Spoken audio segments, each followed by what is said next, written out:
नमस्कार, मैं हूं सौरभ। प्रधानमंत्री नरेंद्र मोदी ने अब से ठीक 2 घंटे पहले देश को एक बहुत इंपॉर्टेंट मैसेज दिया है। कोरोना से 8 महीनों की लड़ाई का पूरा प्रेजेंटेशन दिया, लेकिन मोदी ने कहा कि लड़ाई अभी अधूरी है, अभी जीत हासिल नहीं हुई है। प्रधानमंत्री ने जो बातें कही और उसे आंकड़ों से समझने का दिन है। मोदी की 12 मिनट में कही एक एक बात को अच्छी तरह से समझने के लिए आपको ये रिपोर्ट बहुत गौर से देखनी चाहिए। मेरे प्यारे देशवासियों, नमस्कार। मैं आप सबसे करबद्ध प्रार्थना करता हूं। आपको मैं सुरक्षित देखना चाहता हूं, आपके परिवार को सुखी देना चाहता हूं। जिस खबर का इंतजार था वो प्रधानमंत्री ने देश को दे दी। नरेंद्र मोदी ने उसका ऐलान कर दिया। गौर से सुनिए, मोदी ने देश की 135 करोड़ आबादी से क्या कहा। मोदी के बाद अब बात करते हैं योगी की, जिन्होंने आज बिहार चुनाव में ललकार लगाई। योगी ने 3 रैलियों के साथ अपने चुनाव प्रचार की शुरुआत की। राम और राजपूत, सुशासन और जंगल राज, बिहार में चुनावी समीकरण की हर कसौटी पर नाप तोलकर योगी ने अपना चुनावी संबोधन किया।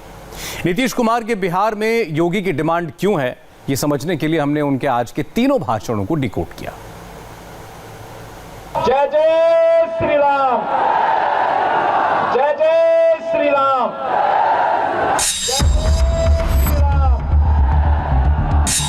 राम का नाम लेकर राजपूत प्रभाव वाली सीट से योगी आदित्यनाथ ने खुल्लम खुल्ला लालू यादव की पार्टी को चुनौती दी और बिहार के लोगों को लालू के जंगल राज का डर दिखाया। भाइयों बहनों, हमने बिना भेदभाव के विकास भी कराया है और जो हमारा वायदा था, कश्मीर में आतंकवाद को पाकिस्तान, प्रस्त आतंकवाद को पाकिस्तान के अंदर घुस करके भी मारेंगे और बिहार की जनता से किया गया वायदा, मर्यादा पुरुषोत्तम भगवान श्री राम के भव्य मंदिर के निर्माण को भी बनाएंगे। कर दिया ना पूरा। अब तो कोई ये नहीं कहेगा ना, कोई ये तो नहीं कह सकता कि भारतीय जनता पार्टी ने वायदा खिलाफी की है। कोई कहेगा श्री राम। बिहार में एनडीए ने यूपी के मुख्यमंत्री को आरजेडी के गढ़ में उतारा है। लालटेन के असर वाली सीटों पर भगवा कार्ड खेलने में योगी ने देर नहीं की। अपील करिए, भारत माता की वंदे वंदे वंदे, जय जय श्री राम। बिहार चुनाव में बीजेपी के स्टार प्रचारक के रूप में उतरे महंत योगी आदित्यनाथ ने 2 दिन में 6 सीटों पर रैलियां करने का फैसला किया है। ये 6 सीटें हैं रामगढ़, अरवल, काराकाट, जमुई, तरारी और पालीगंज। इन 6 की 6 सीटों पर पहले दौर में 28 अक्टूबर को मतदान है। इन 6 में से 5 सीटें आरजेडी की अगुवाई वाले महागठबंधन के पास है। 4 सीटों पर आरजेडी का विधायक है तो सीट सीपीआईएमएल के पास है। मैं आप सबसे अपील करना चाहूंगा। बिहार में योगी आदित्यनाथ का चुनावी अभियान विपक्ष के पिच पर शुरू हुआ। योगी की बोहनी हुई रामगढ़ सीट से। रामगढ़ में बीजेपी के सिटिंग एमएलए अशोक सिंह मैदान में है। रामगढ़ की सीट परंपरागत रूप से आरजेडी की मानी जाती है। यहाँ आरजेडी के राजपूत नेता जगदानंद सिंह का प्रभाव है। रामगढ़ सीट पर राजपूत वोटरों का दबदबा है, जिनमें योगी लोकप्रिय है। आपने देखा होगा कि राजद में 4 के अलावा किसी 5वें की फोटो कहीं दिखाई देती है क्या? वे जहां पर पोस्टर में तक जगह नहीं दे रहे हो तो क्या सत्ता में जगह देंगे? तो फिर जो लोग पोस्टर में जगह नहीं दे पा रहे हो, वे सत्ता में क्या जगह दे पाएंगे? और इन लोगों का पेट तो इतना बड़ा है कि भाइयों बहनों, गरीबों का राशन तो खाए खाए, यहां पर तो गाय भैंस का चारा भी खा गए थे।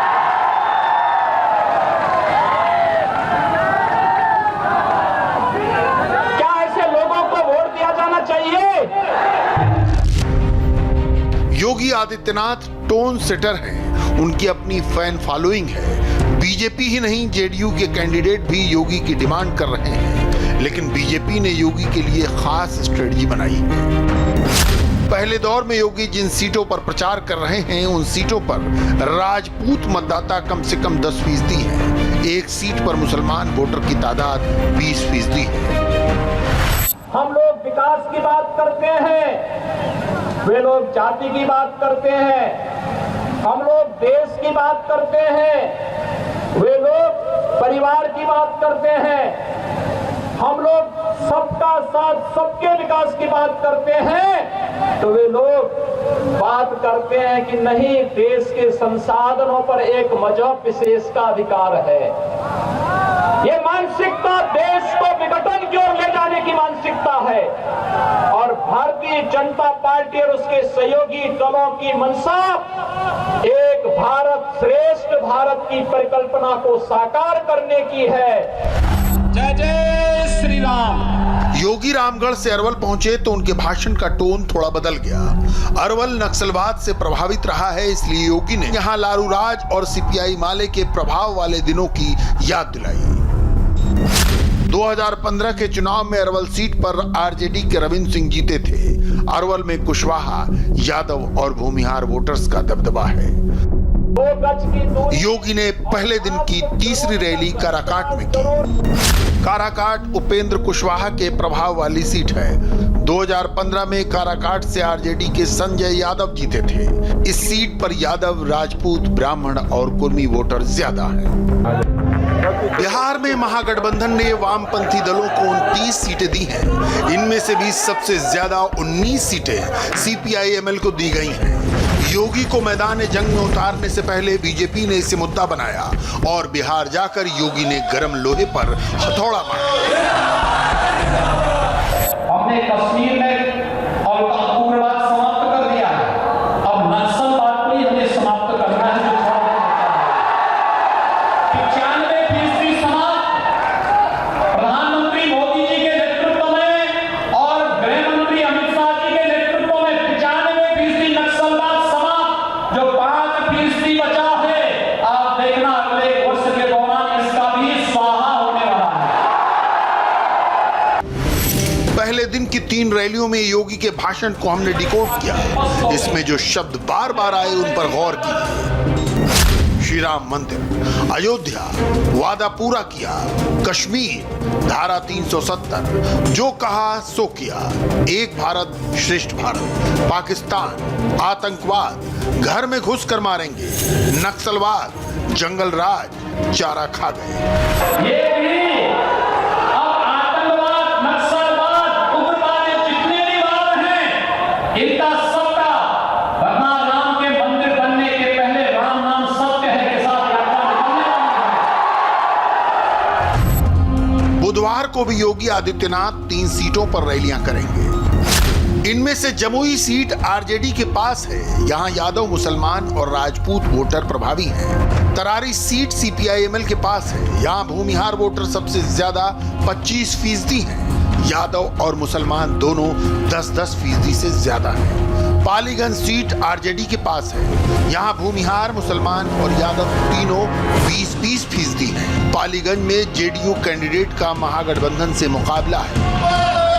बिहार चुनाव में एनडीए के लिए योगी का पुश अपनी जगह, लेकिन बिहार का सबसे बड़ा सवाल ये है कि नीतीश कुमार की पॉपुलैरिटी कहां स्टैंड करती है। लॉकडाउन से कितना वोट लॉक, कितना डाउन हुआ। बिहार में नीतीश कुमार मजबूत हुए या कमजोर। बिहार में ब्रांड नीतीश कुमार का हाल क्या है। महिला वोटरों में नीतीश की पैठ कितनी है और नई जनरेशन में नीतीश कितने पॉपुलर है। इन सवालों के जवाब दिल्ली और नोएडा में बैठकर नहीं मिल सकते। इसलिए इंडिया टीवी रिपोर्टर ने फील्ड में जाकर लोगों से यही सवाल पूछे। नीतीश के लिए तो हम लोग का अच्छा बुझते हैं। अच्छा देखते हैं तो कह रहे जहाँ दिए हैं वहीं देंगे, नीतीश को अच्छा देखते हैं। जंगल राज था, उसमें आदमी खुश था। अच्छा, इतना होने के बाद जंगल हटा दिया, सब कुछ हटा दिया, दरवाजे नल लगा दिया। वो नल किस काम का है? कोई काम का नहीं नल है। कोरोना में बाहर से गांव चलकर आए, उनके मन में क्या चल रहा है वोट डालने से पहले? बड़ा मुश्किल वाला दौर रहा। जब इलेक्शन के टाइम आएगा उस टाइम में देखा जाएगा ना, देखा जाएगा। हाँ। कोरोना काल में आती है ज्योति, गुड़गांव से अपने पिताजी को 1200 किलोमीटर चला करके दरभंगा आती है, उसके साथ रेप होता है। सरकार क्या एक्शन लिया? बिहार में शराबबंदी करके नीतीश कुमार महिलाओं की पसंद बन गए थे, लेकिन शराबबंदी को 6 साल बीत चुके हैं। अपराध की कितनी घटनाएं घटती थी। शाम होते कोई घर से बाहर निकलने की हिम्मत नहीं करता था। कितने नरसंहार की घटना, कितना अपहरण की घटना। नीतीश कुमार अपनी रैलियों में बार बार लालू के जंगल राज की याद दिलाते हैं, लेकिन युवा वोटर जिन्होंने लालू राज देखा ही नहीं, वो इन बातों में क्यों फंसेगा। हमारे अभी वर्तमान सरकार है नीतीश कुमार जी, और भाजपा सरकार है, युवाओं के बारे में कुछ सोच ही नहीं रही है, और रोजगार के लिए तो कुछ कर ही नहीं पा रही है। बिहार में सिर्फ शराब माफिया तस्कर शराब माफिया राज चल रहा है, अफसरशाह है, और युवा बहुत त्रस्त है। अभी तक तो नीतीश कुमार सरकार जो आए तो उसने शिक्षा को और नीचे कर दिया। उन्होंने तो साइकिल दिया, मगर खिचड़ी खा के बच्चे स्कूल तो गए पर शिक्षा नहीं, वैसे टीचर को बहाल नहीं किया, वैसे शिक्षक को बहाल नहीं किया। जो सरकार जो अभी है यहाँ पे प्रेजेंट, वो बोल रही है कि हम मेडिकल कॉलेज खोलेंगे। अरे सर, मेडिकल कॉलेज तभी खोलेंगे ना जब आपके पास प्रोफेसर अवेलेबल होगा। प्रोफेसर का तो सीट खाली है, आप लोग प्रोफेसर दे नहीं रहे। हम डबल इंजन सरकार। हाँ चलेगा जी, चलेगा जी, नीतीश कुमार आएंगे, नीतीश कुमार आएंगे। नई जनरेशन नरेंद्र मोदी को पसंद करती है, योगी आदित्यनाथ को सुनने के लिए उमड़ पड़ती है, लेकिन 15 साल से राज कर रहे नीतीश के लिए उसके मन में एंटी इनकम्बेंसी है। इसीलिए जेडीयू के कैंडिडेट भी योगी की डिमांड कर रहे हैं। योगी आ चुके हैं, अब बिहार चुनाव में नरेंद्र मोदी का इंतजार हो रहा है। पूर्वांचल के माफिया मुख्तार अंसारी को लेकर आज एक बहुत बड़ी खबर आई। खबर यह है कि डॉन बहुत बीमार है, डिप्रेशन में चला गया है और बहुत डरा हुआ है, और वो पंजाब की रोपड़ जेल से बाहर नहीं निकलना चाहता, यूपी नहीं आना चाहता। पूरा मामला क्या है देखिए आप भी।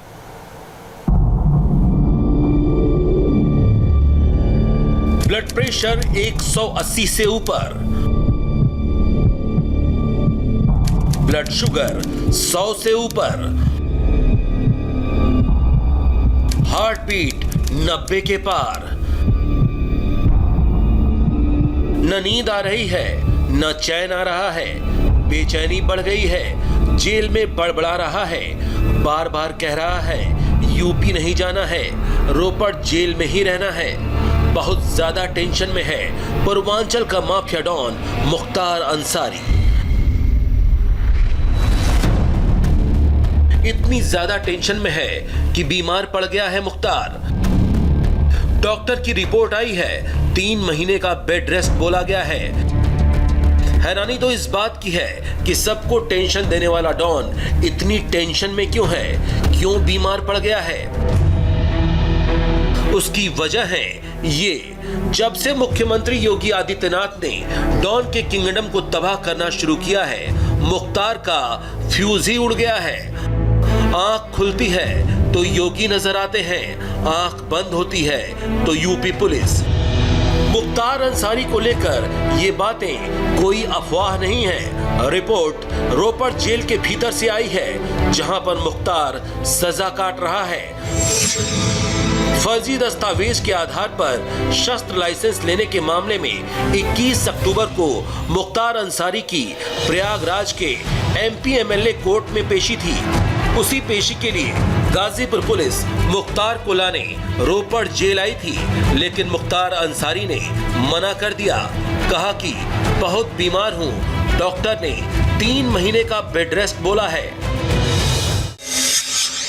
सरकारी डॉक्टर की रिपोर्ट है, यानी मुख्तार बहुत बीमार है। रिपोर्ट के मुताबिक मुख्तार को high blood pressure, diabetes, depression और स्लिप डिस्क की समस्या है। हालत नाजुक है, 3 महीने का बेड रेस्ट है, यानी 3 महीने तक मुख्तार किसी कोर्ट में पेश नहीं हो सकता।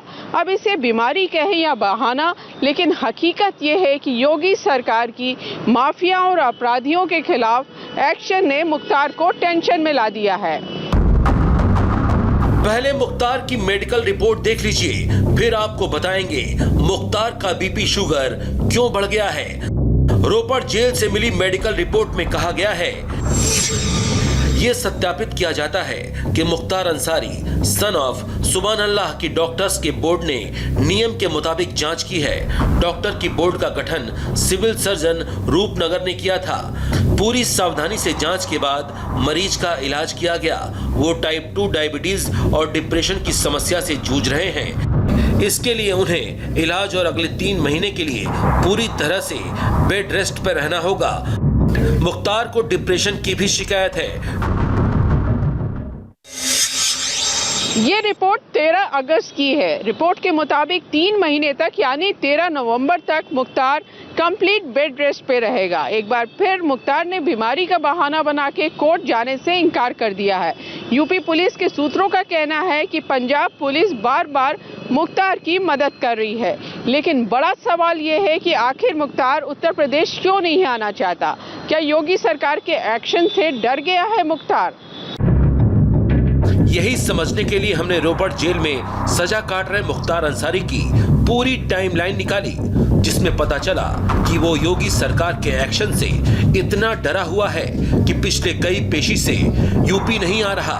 मऊ कोर्ट में 3 केस चल रहे हैं। मुन्ना सिंह ठेकेदार हत्या केस, श्रीराम मौर्य मुनीम केस, सतीश सिंह सिपाही केस, तीनों केस में वो मऊ नहीं आया। प्रयागराज में एमएलए एमपी नए कोर्ट में मुकदमे ट्रांसफर हो गए हैं, यहाँ भी वो पिछले 1 साल से नहीं आया है। दर्जन भर मुकदमे गाजीपुर, चंदौली, मुगल सराय में चल रहे हैं, वहां भी वो नहीं आया। आखिर दुनिया को डराने वाला, आतंक मचाने वाला मुख्तार अंसारी इतना सहमा क्यों है? क्यों यूपी नहीं आना चाहता मुख्तार अंसारी? इसकी पूरी इनसाइड स्टोरी हमें पता चली। दरअसल मुख्तार के अंदर खौफ की एंट्री शूटर मुन्ना बजरंगी की हत्या के बाद से ही शुरू हो गई थी। बागपत जेल में मुन्ना बजरंगी की हत्या के बाद वो डर गया। इसके अलावा यूपी के जेलों में मुख्तार का दबदबा कम होने लगा, जिससे वो काफी परेशान रहने लगा। बांदा जेल में उसे साजिश का डर सता रहा था। योगी सरकार के एक्शन से भी वो टेंशन में आ गया। ऑपरेशन क्लीन से और डर गया मुख्तार। इन सारे एक्शन के बाद मुख्तार खुद को रोपड़ जेल में सुरक्षित महसूस कर रहा है।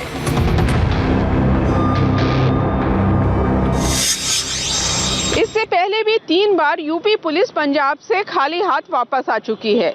इधर योगी सरकार लगातार मुख्तार के खिलाफ अपनी कार्रवाई जारी रखे है। मऊ से लेकर गाजीपुर और गाजीपुर से लेकर लखनऊ तक मुख्तार की अवैध संपत्तियों को सरकार ने या तो वापस ले लिया है या उन्हें गिरा दिया गया है। मुख्तार की पत्नी और दोनों बेटे फरार हैं। पुलिस तलाश कर रही है और तीनों पे 25-25 हजार रुपए का इनाम रख दिया गया है, लेकिन मुख्तार रोपड़ में अपने को सुरक्षित महसूस कर रहा है। एमपी की इमरती देवी सिंधिया के मंच पर क्यों रो पड़ी? एमपी उपचुनाव की एक इमोशनल तस्वीर एक ब्रेक के बाद।